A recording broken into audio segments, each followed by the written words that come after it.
नमस्कार, आप देख रहे हैं पब्लिक टाइम न्यूज और मैं हूं संदीप एंथोनी। पूरी दुनिया में अपनी चंद्रयान 3 की सॉफ्ट लैंडिंग को लेकर एक ऐतिहासिक लैंडिंग के बाद एक बार फिर से भारतीय अंतरिक्ष अनुसंधान संगठन यानी कि इसरो एक बार फिर से एक इतिहास रचने जा रहा है। एक बार फिर से पूरी दुनिया में अपनी जीत का डंका और अपनी लोहा मनवाने के लिए तैयार है। एक बार फिर से पूरी दुनिया की निगाहें इसरो की मिशन सूर्य पर है। जी हाँ, मैं बात कर रहा हूं इसरो के भारतीय अनुसंधान वैज्ञानिक केंद्र के संगठन का, जिसने एक बार फिर से सूरज को अपनी मुट्ठी में करने का फैसला ले लिया है। एक बार फिर से सूरज को अपनी मुट्ठी में फैसला लेते हुए उसका आगाज भी कर दिया है। पूरी दुनिया की निगाहें इस वक्त भारतीय अनुसंधान संगठन पर यानी कि इसरो पर टिकी हुई है। पूरी दुनिया की निगाहें इस वक्त भारत पर है। मैं बात कर रहा हूं मिशन आदित्य L1 की।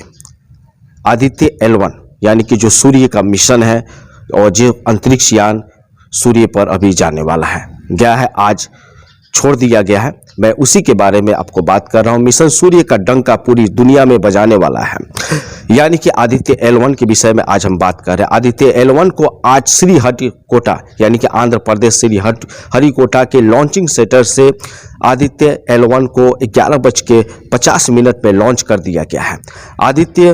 आंध्र प्रदेश के श्रीहरिकोटा में आदित्य L1 के लॉन्चिंग को देख रही भीड़ ने भारत माता की जयकारा लगाया। भारत माता की जय, भारत माता की जय का लोगों ने नारा वहां पे लगाया और लोगों ने कहा कि यह जो एक पल है, यह जो पल है काफी अविस्मरणीय पल है और अद्भुत है, यह इतिहास है। लोगों ने कहा कि आज हम नासा और अन्य एजेंसियों को इसरो जो है वो मात दे रहा है। कहीं ना कहीं ये एक प्रतिस्पर्धा वाली बात है। तो वहीं पर कांग्रेस ने कहा कि एक बहुत बड़ी जीत चंद्रयान 3 की अपार लैंडिंग के सफलता के बाद अब जो इसरो जो है एक बार फिर से भारत का गौरव बढ़ाने में लगा है, भारत का मान बढ़ाने में लगा हुआ है और इसरो को पूरी टीम को पूरी तरह से शुभकामना भी दिया जा रहा है। मैं आपको बताते चलो कि चंद्रयान 3 की ऐतिहासिक सफलता के बाद इस वक्त पूरे देश की नज़र, पूरी दुनिया की नज़र भारत की जो आदित्य L1 है उस पर मिशन पर टिकी हुई है। सवाल यहां पर यह भी बनता है, अब सबसे बड़ा सवाल यहां पर यह है कि आदित्य L1 क्या है। ये जो यहां पर आज जो भेजा गया है आपको सूर्य पर यहां पर भेजा गया है, तो ये जो आदित्य L1 है जो यहां पर हम मिशन सूर्य का यहां पर तैयारी करने में लगे हुए हैं, तो इस सूर्य का मिशन क्या है, मिशन सूर्य क्या है, आदित्य L1 क्या है, इस मिशन का उद्देश्य क्या है और इस मिशन के घटक कौन कौन से हैं। बहुत प्रकार के सवाल है जो ये दिमाग में दौड़ रहा है कि आखिर क्यों सूर्य का अध्ययन करने की आवश्यकता आखिर क्यों आन पड़ा। अब सूर्य को हम मुट्ठी में करने जा रहे हैं, अब चांद को मुट्ठी करने के बाद सूर्य को मुट्ठी में करने जा रहे हैं, तो कहीं ना कहीं ये भारतीय अनुसंधान जो है इसरो का एक बहुत बड़ा यहाँ पर आगाज देखने को मिल रहा है। वो बहुत कुछ लगता है कि आने वाले समय में बहुत कुछ देखने को मिल रहा है। तो यहाँ पे सवाल यहाँ पे ये है कि आदित्य L1 क्या है। मैं जैसा कि अभी कुछ देर पहले बोल रहा था कि आदित्य L1 क्या है, इसके घटक कौन कौन से हैं, इसका उद्देश्य क्या है, इस मिशन का उद्देश्य क्या है। तो आइए मैं आपको बताने जा रहा हूँ कि सबसे पहले सवाल यहाँ पे ये करना है कि आदित्य L1 क्या है।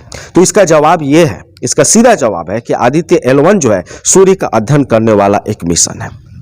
सूर्य का अध्ययन, बिल्कुल आप सही सुन रहे हैं, सूर्य का अध्ययन करने वाला एक मिशन है आदित्य L1। अंतरिक्ष यान को सूर्य पृथ्वी प्रणाली के लैग्रेंजियन बिंदु K1 के चारों ओर एक प्रभामंडल कक्षा में स्थापित करने वाला एक योजना है जो पृथ्वी से लगभग 15 लाख किलोमीटर दूरी पर है। अब सवाल यहाँ पर यह भी बनता है कि इस मिशन का उद्देश्य क्या है, L1 मिशन का उद्देश्य क्या है। ये तो समझाएं कि L1 क्या है, आदित्य L1 क्या है। अब यहाँ पे सवाल ये है कि आदित्य L1 मिशन का उद्देश्य क्या है। कुछ तो उद्देश्य होता है, बिना उद्देश्य का तो कोई प्रक्रिया होती नहीं है।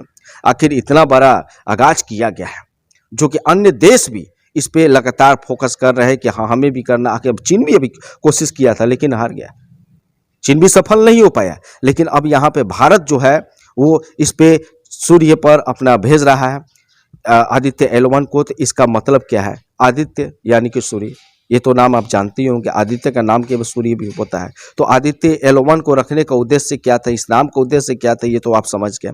अब यहाँ पे सवाल ये बनता है कि आदित्य L1 को इसका मिशन क्या है। तो आइए इसके मिशन में हम यहाँ पर बात करते हैं। तो भारत का बहुत ही बड़ा महत्वाकांक्षी सौर मंडल मिशन आदित्य L1 है, जो कि कोरोना की बनावट और इसके तपने की प्रक्रिया, इसके तापमान और विस्फोट और सौर मंडल के कारण उत्पत्ति, कोरोनल लूप प्लाज्मा की बनावट, वेग घनत्व, कोरोना के चुंबकीय क्षेत्र की माप, कोरोनल मास इंजेक्शन, सूरज में होने वाली शक्तिशाली विस्फोटों की उत्पत्ति, अंतरिक्ष के मौसम को प्रभावित करने वाले कारकों को ये आदित्य L1 जो है ये पूरी तरह से आपको अध्ययन करने वाला है। वहाँ से तमाम ये जानकारी जो कि मैंने अभी आपको बताया, ये सारी तमाम जानकारी सूर्य में होने वाले हलचलों के विषय में और वहाँ पर होने वाले विस्फोटों के विषय में और प्लाज्मा के विषय में, इन सभी चीज़ों की जानकारी आपको आदित्य L1 देगा। ये आदित्य L1 का वहाँ पे आपका काम करेगा। आदित्य L1 इस चीज़ का वहाँ पर अध्ययन करेगा। आदित्य L1 मिशन जो है सूर्य का व्यवस्थित अध्ययन करने के लिए 7 वैज्ञानिक पेलोड का एक सेट भी वहाँ पर आपको लेकर जाएगा।